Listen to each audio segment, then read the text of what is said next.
Welkom, welkom, welkom bij de MKB Award. Prijsuitreiking, luister wat ik zing. Welkom, welkom, welkom bij de MKB Award. Prijsuitreiking, televisieuitzending. Bart Zorg, dames en heren, en als Limburg het Songfestival wil organiseren, dan kunnen we vanavond al gaan oefenen met de punten, met de prijsuitreiking, want vandaag reiken we de MKB Limburg Award uit. 2019 de prijs voor het midden- en kleinbedrijf, met 3 kanshebbers op de hoofdprijs vandaag, Dina. Ja, dat klopt, Maurice. We hebben 8 bedrijven die in de race zaten, 3 finalisten. Ze zijn hier vanavond bij ons, met onder andere B-vendors uit Venlo.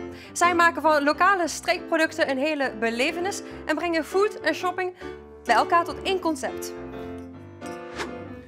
Bloosdaal, de klassieke koffiebrander uit Maastricht, lonkt naar de nieuwe generaties. Met een schooltje in Guatemala en mensen met een afzet tot de arbeidsmarkt op de werkvloer. Ja, en dan tot slot Reuse Materials uit Heerlen geeft handen en voeten aan het hergebruiken van bouwmateriaal.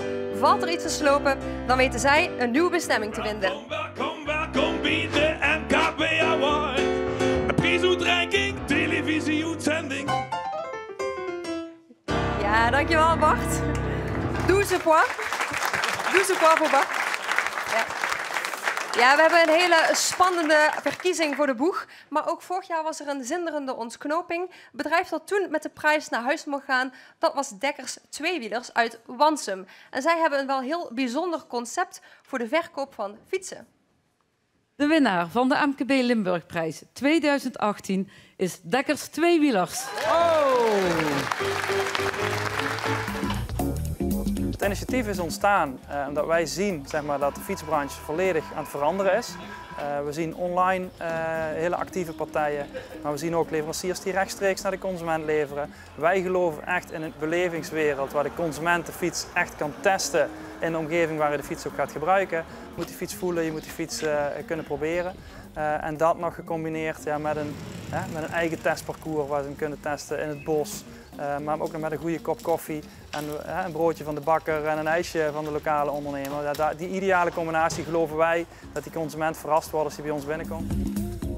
Ja, dat was dus de winnaar van 2018 en Rob Dekkers is vanavond hier bij ons. Rob, welkom. De MKB Award 2018, wat heeft dat voor jou betekend? Ja, het was een hele verrassing. We hadden het niet verwacht, maar het was echt een kroon op het werk. En waar we mee bezig waren was wel een bevestiging dat het goed was. En super, heel veel positieve reacties, veel nieuwe klanten. Elke dag nog dat we wel verrast worden dat mensen van verder naar onze winkel komen, ook mede dankzij de prijs. Nou, dat klinkt hartstikke positief. Helaas hebben jullie ook op minder leuke wijze de nieuwsuitzending bij L1 weten te bereiken. Er was namelijk een brand vorig jaar bij jullie in de loods. Wat waren de gevolgen? Ja, die loods is helemaal afgebrand, die is helemaal weg. Dat was inderdaad een stuk minder. Je wil liever anders in het nieuws komen. Maar ja, dat overkomt je en dan moet je verder. Het was een loods van 20 bij 30 meter, die is helemaal afgebrand. En dat gaan we nu weer binnenkort herbouwen. En hebben jullie daar merkzaam last van gehad voor de zaak? Ja, het was gelukkig voor ons in het naseizoen, dus in de winterperiode.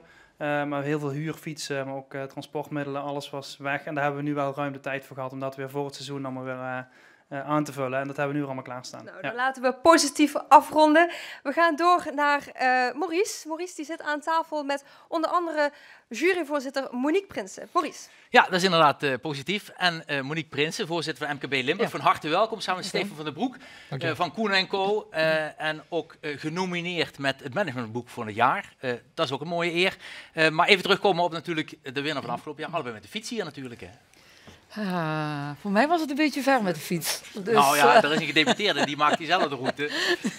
U wel? Uit Driebergen is dat heel ver. Oh, dat is inderdaad wel ver. Goed, we gaan het natuurlijk hebben over de uitdagingen van het MKB in Limburg. En eigenlijk overal waar ik kom, het laatste jaar reportages voor L1 of bij de tandarts, de voetbalclub, waar dan ook. Iedereen heeft personeel nodig. Ja, grote krapte op de arbeidsmarkt in vrijwel alle takken. Is dat een prioriteit voor het MKB Limburg? Ja, voor MKB Limburg is dat echt een hele hoge prioriteit. Arbeidsmarkt staat bij ons echt bovenaan het lijstje. En ik denk dat die voorlopig ook wel bovenaan dat lijstje blijft staan. Want voorlopig hebben we het echt niet opgelost. Ja, wat kunt u dan doen? Ja, wat kunnen we eraan doen? We zullen samen aan de slag moeten met allerlei partijen om dit probleem op te gaan lossen. Want het betekent nogal wat die grote krapte op die arbeidsmarkt. En misschien staan we er met z'n allen wel een beetje te weinig bij stil wat dat betekent. Want, wat denkt u dat het betekent? Nou, sowieso stagneert onze groei. En als onze groei stagneert in Limburg, dan kunnen onze bedrijven niet groeien. Dat is sowieso wel slecht. Maar je leest het nu al, dat hotels en restaurants worden een aantal dagen in de week gesloten. Verzorgingstehuizen die gewoon minder bedden ter beschikking hebben. Dus zolang dat probleem niet opgelost wordt, gaan we gewoon met z'n allen daar last van krijgen. Ja, het UWV liet weten dat een van de opties die misschien wel tot een oplossing zou kunnen leiden, is mensen te helpen die een beetje een steuntje in de rug nodig hebben. Dat zijn bijvoorbeeld mensen met een beperking. En die vinden onder andere een plek bij de eerste genomineerde voor die MKB Limburgprijs, bij B. Benders. Ik ben Geer Benders, 61 jaar, ondernemer, getrouwd, 2 dochters. Ja, ik ben van oorsprong supermarktondernemer. Wij exporteren 2 supermarkten. Maar sinds 3 jaar zijn we actief met een geheel nieuw concept. B. Benders, voortgekomen uit de kennis en ervaring die we in de supermarkt hebben opgedaan. Ja, wat we in de supermarkt natuurlijk steeds meer zien is dat we pakjes en potjes verkopen. Wat ik wilde was weer beleving rondom eten en drinken creëren, het ambacht terugbrengen. Maar vooral daar waar het mogelijk is, vertrekken vanuit de lokale producenten, boeren, tuinders hier uit eigen omgeving. En dat combineren met niet alleen eten en drinken kopen voor thuis, maar ook om hier ter plekke te kunnen nuttigen. En ja, modern woord, hè, blurring. Iedereen heeft daar de mond van vol. Maar ik denk dat wij voor Nederlandse begrippen hier toch wel het meest ver zijn gegaan in dat vermengen van eigenlijk 3 elementen. Ambacht, de markt en horeca, ter plekke eten en drinken. Dus bij ons laten we altijd zien, als we het product niet zelf maken, waar het product vandaan komt. Heel belangrijk, ook transparantie en prijsopbouw. Vaak laten we zien wat de prijs is die de boer of tuinder bijvoorbeeld ontvangt voor zijn product. Wij eten heel vaak, misschien wel te vaak hier. En als ik thuis kom, ja, laat ik me toch steeds weer nu door mijn vrouw verrassen. En vanavond moet ik me dus laten verrassen. Ik ga aan de winkel, geesten met Big Ben. Aan het winkelen wie Benders is heel anders opgezet. Struinen op de versmaar en proefproduct lokaal. Heerlijk eten, drinken in de supermarkt normaal. B. Benders, B. Benders, ik ben B. Benders. B. Benders, B. Benders, ik blijf B. Benders. Ik ben en blijf vergans mijn lief B. Benders. B. Benders. Ja, wat. Dankjewel. Nou, meneer Benders, u heeft een nieuwe tune te pakken voor de commercial, denk ik. En een nieuwe klant, begrijp ik. Ja, dat is leuk. niet te missen, nee. Zeg, meneer Benders, we kunnen het geen supermarkt noemen, denk ik. Het is een geheel nieuw concept, zegt u zelf in het filmpje. Wat onderscheidt u nou van de versafdelingen van de reguliere supermarkt? Ik denk dat het belangrijkste onderscheid zit in 2 dingen. Eerste, het meest belangrijke vind ik zelf, is weer het echte ambacht. Supermarkten hebben heel veel verse afdelingen, ook best goede producten. Maar het echte ambacht is uit supermarkten verdwenen. En misschien was het erger nog, supermarkten hebben het ambacht wat er was. De slagers, de bakkers, de groenteboeren. Eigenlijk ja, ook voor een belangrijk deel uit het straatbeeld doen verdwijnen. Dat willen we terugbrengen.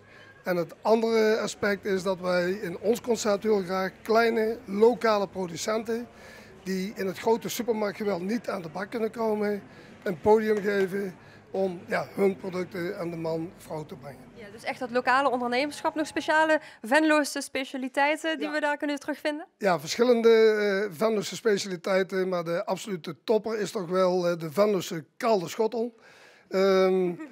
kooi shottel zeggen ze in het zuiden volgens mij. Ja, dat is een van de toppers, maar echt gemaakt vanuit een Venlo's recept. Maar zo hebben we ook de Venlo's mayonaise, Venlo's mosterd. Reden genoeg om te gaan proeven dus. Absoluut. Nou, hartstikke bedankt. Zo te zien is lokaal ondernemerschap dus voor de eerste finalist cruciaal. En daar zal Maurice nog over voortborduren met de tafelgasten. Maurice. Ja, nog iets voor de boerenbroelof inderdaad, wellicht komend jaar. Maar goed, de heer Benders heeft ook zijn dochters bij zich, Nicky en Robin. En zo is dat echt een familiebedrijf, Benders. We praten vandaag ook over waarde, niet alleen winst, maar ook naar waarde. Zo'n familiebedrijven, daar staat de cash niet altijd voor op. Die kijken natuurlijk ook vaak naar de langere termijn. Steven van den Broek, u heeft er eerder over gesproken. Dat kan ook een sleutel zijn voor innovatie, voor wat we nodig hebben. Ja, absoluut. Kijk, familiebedrijven hebben enerzijds heel vaak de rust, de continuïteit, de wat langere termijn visie centraal staan. En als ze dat kunnen combineren met op tijd loslaten, op tijd durven vernieuwen en de erfenis ook weer een beetje naar de achtergrond durven duwen, dan hebben ze absoluut een hele goede kans om voor te bestaan. Maar ligt er ook niet een beetje het gevaar in de zin van, pap heeft het altijd zo gedaan, dat het heel moeilijk is om die tradities te doorbreken? Ja, zeker. En op tijd het gesprek aangaan en op tijd zeg maar ook die confrontatie durven aan te gaan en die vernieuwing aan te gaan. Daar ligt een heel belangrijk risico voor familiebedrijven. Nou, Monique Prins, jullie hebben op 2 juli een platform juist over die familiebedrijven. Ja, wij als MKB Limburg hebben gemerkt dat er toch wel behoorlijk wat vragen leven onder de familiebedrijven. Van wanneer ga ik nou mijn bedrijf overdoen? En wat heb ik daarvoor nodig? En we merken gewoon dat er echt behoefte aan is bij de ondernemers om daar ook eens gezamenlijk over te sparren. Dus wij starten 2 juli met een platform voor familiebedrijven. Ja, en mensen kunnen zich dan dadelijk aanmelden om te kijken van ja, waar zit voor ons de truc? Ja, zeker. Wij zullen daar dadelijk ook mee naar buiten gaan treden en ook bedrijven op gaan roepen van nou, heb je behoefte om samen met ons daarover te sparren, dan ben je zeker welkom bij ons. Ja, krijg je misschien nog inderdaad de klandizie van de volgende genomineerden, want ook dat is een familiebedrijf vanaf 1878 al. Een begrip, een icoon uit Maastricht, Blanche Daal. Mijn naam is Albert Berghoff. Ik ben 50 jaar, getrouwd met Mireille. We hebben 3 kinderen. Ik ben de directeur en eigenaar. Blanche Daal en Coffee Lovers. Blanche Daal is een koffiebranderij, theepakkerij en we maken verse pinda's. En wat ons bijzonder maakt is dat wij eigenlijk de hele keten in ons bedrijf hebben. Dat betekent dat we vinden groene koffie, de selectie en de inkoop van groene koffie tot en met uiteindelijk het barista-werk bij Coffee Lovers eigenlijk alles in eigen beheer hebben. Alle expertise. En dat heeft in Nederland tenminste geen enkel ander bedrijf.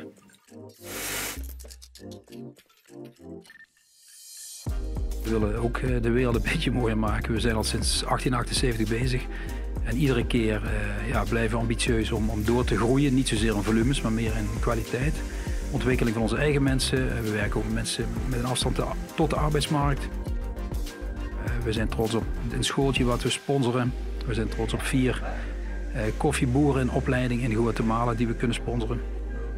Als het kan, dan brengen we de koffie en de spulletjes per elektrische fiets of gewoon per gewone fiets. Ons personeel komt overwegend met de fiets, komt zelf altijd met de fiets. Dus we proberen zo weinig mogelijk fossiele brandstof te gebruiken in hetgeen wat we willen bereiken. Wat ruigig, wat ruigig, wat ruikt er hier zo lekker? Wat ruigig, dat ruigig, nog beter wie broodjes van de bakker. De ganse keten in huis behoort bij hun filosofie. De wereld beter maken met de heerlijke koffie. Oh, wat ruigig, dat ruigig, voor koffielovers gans normaal. Want koffie, thee en neutjes zijn het lekkers bij Blanche Daal. Allemaal! Want koffie, thee en neutjes zijn het lekkers. En koffie, lekker bekske. Ja, dankjewel Bart. Nou, buenas noches, señor Berghoff. ¿Cómo está su escuela en Guatemala? Gracias por preguntar. Están muy bien, gracias. Oh, ja, nou, Spaans is immer de taal waarmee ik u kan aanspreken. Hè? Het ging er goed af. Want u heeft een schooltje in Guatemala. Wat doet u daar? Nou, we hebben geen schooltje, maar er is ooit een stichting geweest die heeft gezegd van oké, we noemen het Blanche Daal omdat we ze ooit een keer gesponsord hebben. Toen hebben wij gezegd van oké, dan verbinden wij ons ook van leven aan onderwijsprojecten in Midden-Amerika, met name in Guatemala. En dat blijven we tot op de dag van vandaag doen. Dat doen we inmiddels 15 jaar en proberen dat nog steeds uit te breiden. Oké, dus dat is dan wel een maatschappelijke betrokkenheid op internationaal niveau. Als we gaan kijken naar de koffieprijzen, de afgelopen jaren lijken deze dalende te zijn. En dat kan de kleine koffieboeren de kop kosten. Voelt u zich daar vanuit Blanche-Daal verantwoordelijk voor? Ja, heel erg. We zijn natuurlijk klein, we kunnen natuurlijk weinig invloed uitoefenen, maar wat we kunnen proberen we. Wij werken met een fantastisch product. We laten, of niet wij, maar koffie is een product waar iedereen elke dag van kan genieten, ook van thee trouwens. En als wij dat goed doen, dus met de goede selectie van de juiste bonen, want het is ook gewoon een vraag en aanbod, hebben wij de goede kwaliteit, krijgen we die verkocht en dat kunnen we ook iets betekenen voor de rest van de keten. En dat doen we op verschillende manieren, door onder andere deel te nemen aan true cost accounting projecten, om de werkelijke kosten in beeld te brengen van wat koffie eigenlijk zou moeten kosten. Maar ook buiten de keten om, wat ik al zei, met kleine onderwijsprojecten. Educatie is toch, laat ik zeggen, de basis van alles. Ook voor ons heel belangrijk. Ja. Overigens over die lage prijs moet ik er wel bij zeggen, wij hebben daar geen baat bij die lage prijs. In zoverre niemand trouwens. Want de koffies die wij willen, vragen en aanbod, die zeggen van ik wil zoveel hebben. Dus die gaan echt niet zeggen van hier, neem hem maar voor een happenkrats. Ja. Dus er is een enorm onderscheid tussen de commodity en laat ik zeggen de koffie als een handelsproduct, waar ook geld in zit, waar nooit een gezette kop koffie bij komt kijken. En hetgeen wat wij doen, dus lang verhaal. Nou, hele mond vol, maar hartstikke duidelijk. Drinkt u ook wel eens een ander merk koffie? Net nog, dus. Oké. Ja, was hij lekker? Helaas. Oh, helaas. Nou, hier naast ons in de ruimte helaas geen koffie op tafel zoals we konden zien, maar wel genoeg gespreksonderwerpen. Maurice? Ja, inderdaad, geen koffie op tafel. We houden bij water hier voorlopig. Maar wat wel interessant is natuurlijk, zeker als je kijkt naar toch kleinere bedrijven als Blanche-Daal, dat wij over het algemeen toch de illusie hebben dat de innovatie komt van grote bedrijven, zoals bijvoorbeeld in Limburg, van Sabic, van DSM, van OC. Maar leerden we vandaag van Stefan van der Broek in zijn betoog, je moet eigenlijk kijken naar het MKB, want daar zit de innovatie in Limburg. Ja, het is een misvatting dat innovatiesucces samenhangt met de omvang van de onderneming of de omvang van de portemonnee. Dat blijkt eigenlijk juist tegengesteld. Dus kleine bedrijven die flexibel zijn, die kort op de klant zitten en die inderdaad voldoende naar buiten kunnen kijken en waar samenwerking en vertrouwen heerst tussen mensen, blijken juist in innovatie, succes, een hogere kans te hebben dan hele grote bedrijven. Ja, Monique Prins, als voorzitter van het MKB Limburg, heeft u als innovatie als een van uw speerpunten. Ja. Weten MKB-bedrijven dat dat eigenlijk hun grote troef is? Ik denk dat ze het wel weten, maar ik denk ook dat zeker de wat kleinere bedrijven heel veel met de waan van de dag bezig zijn. Ja. En ik heb vandaag ook geleerd dat ik een lijstje moet maken met de 3 kolommen, geloof ik. En die linkerkolom is even tijd maken om na te denken over innovatie. En dat gebeurt te weinig. En wij als MKB Limburg, maar ook als ondernemer Limburg, samenwerken met LWV en LLTB, willen ook heel graag dat oppakken. Hebben ook de groeischakelaar gestart, om juist die ondernemers af en toe even bij het handje te nemen. Ja, maar dan vaak natuurlijk wel gegijzeld door de actualiteit van de dag, door de eisen eigenlijk die aan het bedrijf gesteld worden. Ja. Wat zegt u dan, meneer Van der Broek, over tegen dat soort mensen die zich daar heel moeilijk los van kunnen maken, die natuurlijk ook heel reëel gegijzeld zijn door de portemonnee? Ja, nee, dat snap ik. Hè. Je zult toch die tijd, die mentale tijd moeten zien te vinden. En je hebt mensen die het eigenlijk altijd druk hebben. Als het goed gaat, hebben ze druk met uitleveren van producten en diensten. En als het slecht gaat, hebben ze druk met bezuinigen. En juist de moeilijkheid voor ondernemers is om daar soms even los van te komen en juist de verbinding te zoeken met andere bedrijven. Dus een initiatief als groeischakelaar zou daar perfect in passen, lijkt mij. Ja, wat zijn er voor een passen in de groeischakelaar? Wat kunnen we verwachten? Nou, ik denk dat zij heel veel gesprekken met ondernemers gaan voeren en zorgen dat ook de MKB'er in Limburg zich zeker hard gaat maken voor innovatie. En wat horen we van terug? Volgend jaar wellicht tijdens de MKB Limburg. Ja, dat is altijd een goed idee. Goed. Dankjewel. We gaan terug naar de studio en dan gaan we naar een prachtig beeldje. En het heeft alles te maken eigenlijk met denken wordt duurzaam doen. Want dat is de slogan van Chris Cardio. Die maakte dat beeldje. En dan vroeg ik aan Bart. Bart, heb je nog een liedje voor Chris? Ja, tuurlijk.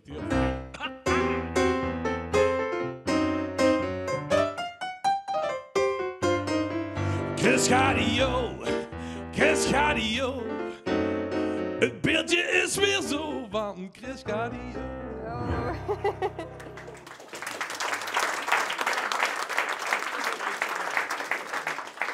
Nou, Chris Gadio, welkom. Het is niet de eerste keer dat u hier bent. In 2016 en 2017 heeft u ook een kunstwerk gemaakt voor de MKB Limburgprijs.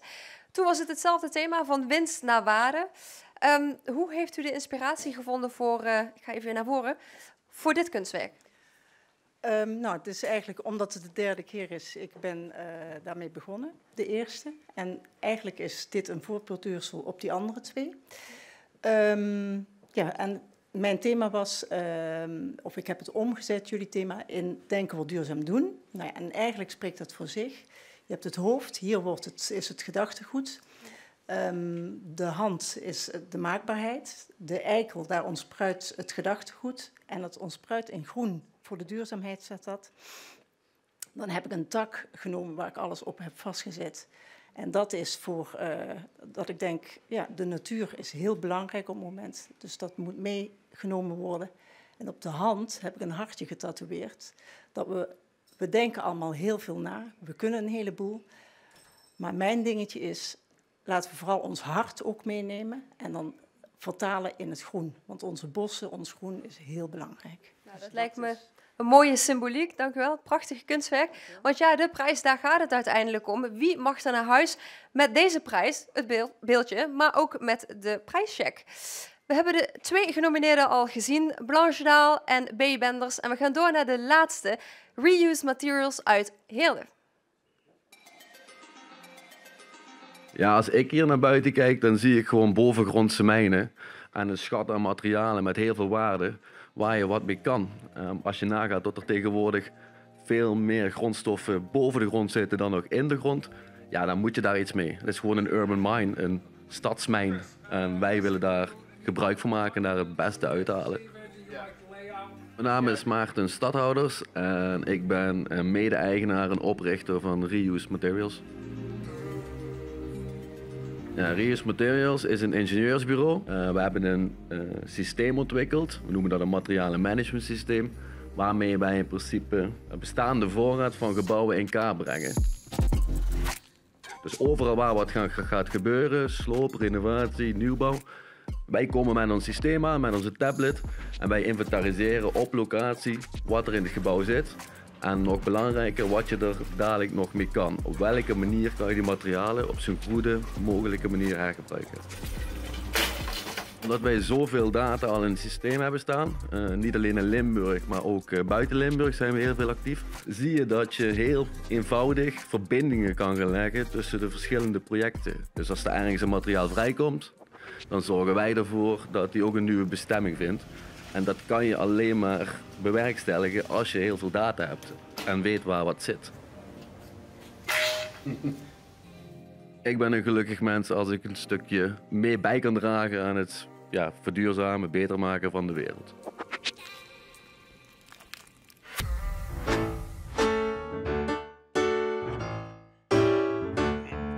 Een schad aan spullen in elk geboe, een urban bovengrondse mine. Maar wie weet ze nu wel wat zit en wie komt ze aan het team? Een kijk ervaring van Maarten met zijn team, kom maar op van heinde en ver. Zoek en ving op dat database, come on, reuse maar. Reuse Materials is een tof bedrijf voor spullen circuleren. Volume, maar vooral de wereld dus enorm van kan profiteren. Reuse Material. Reuse Material. Reuse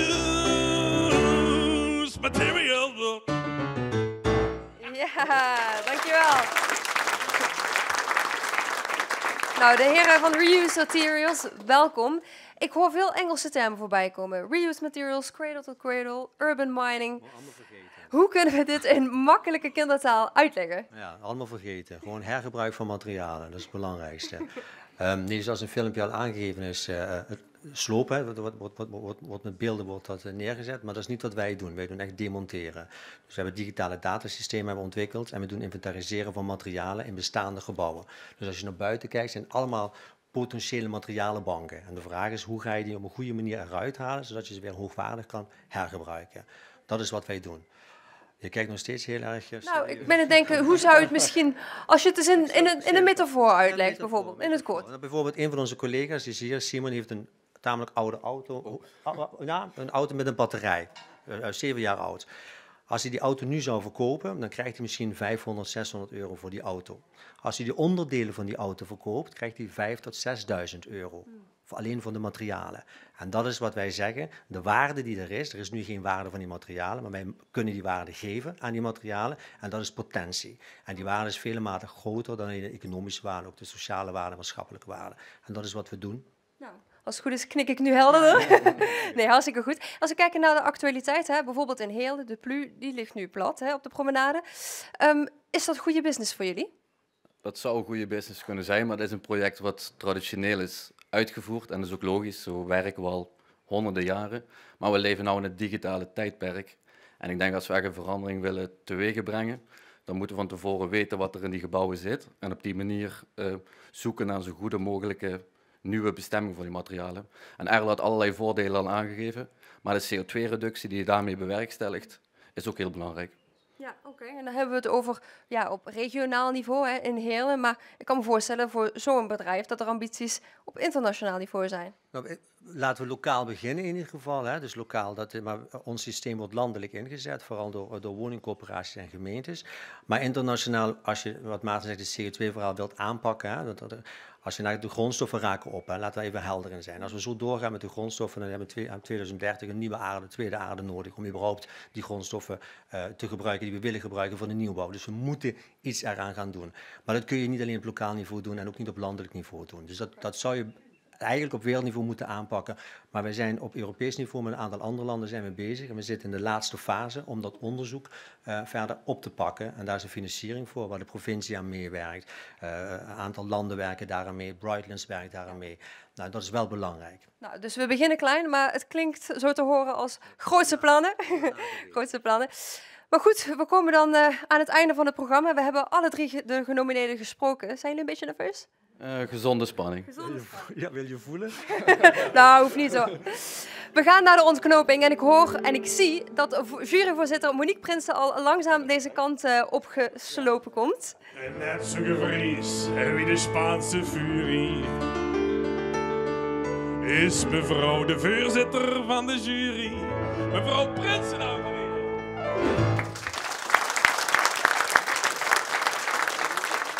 Nou, mevrouw Prinsen, dat klinkt als een heel spannend muziekje. Ja, het is denk ik ook heel spannend, toch? Het is ook een heel spannend moment. Hè? Ja, we komen natuurlijk nu bij het moment van de waarheid. Ja. Allereerst, zo'n prijs, dat lijkt me niet makkelijk. Hoe komen jullie daarmee tot stand? Nee, het was voor ons absoluut niet makkelijk. We hebben als jury alle 3 de genomineerden, of de finalisten moet ik zeggen, bezocht. We hadden een ontzettende leuke, inspirerende dag. En op het einde van de dag moesten we samen die hele moeilijke keus gaan maken. En dat was voor ons echt super lastig. Want alle 3 de bedrijven die hebben echt van winst naar waarde in hun DNA. Ja, er kan maar 1 de winnaar zijn. Dus was er eentje die er bovenuit stak? Voor ons hadden ze alle 3 mogen winnen. Maar zoals gezegd, er kan er maar 1 de winnaar zijn. Dus de winnaar van de MKB Limburgprijs 2019 is B. Benders. Kom er maar bij.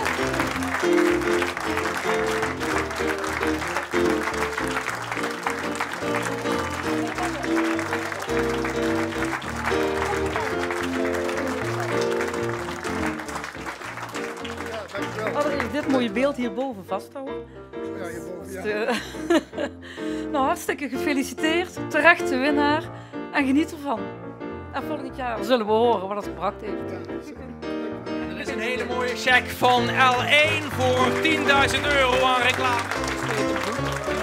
Een mooie campagne van Groei Verder. Dank u wel. Hele mooie winnaar dus met de B. Benders. En wat we ons allemaal afvragen natuurlijk, morgen met de hepjes en de drankjes, wat is het Grieg op het eetplein? Ja, dat duurt nog heel spannend, maar ik denk misschien wel champagne. Dan weet van dat Invenno de Grieken, dus champagne van harte, proficiat B. Benders. En daarmee zijn we ook aan het einde gekomen van deze uitzending van de MK Limburg Award. Met prachtige winnaars, mooie genomineerden en een mooi voorbeeld ook van hoe het eigenlijk zou kunnen in de provincie. Ik wens u een hele prettige avond. Dank u voor het kijken en we bedanken Daina. Ja, we bedanken natuurlijk ook de selectiecommissie, de juryvoorzitter, al onze fijne gasten hier aanwezig, maar natuurlijk ook onze huismuzikant Bart Zorgen. Televisie, televisie, zending.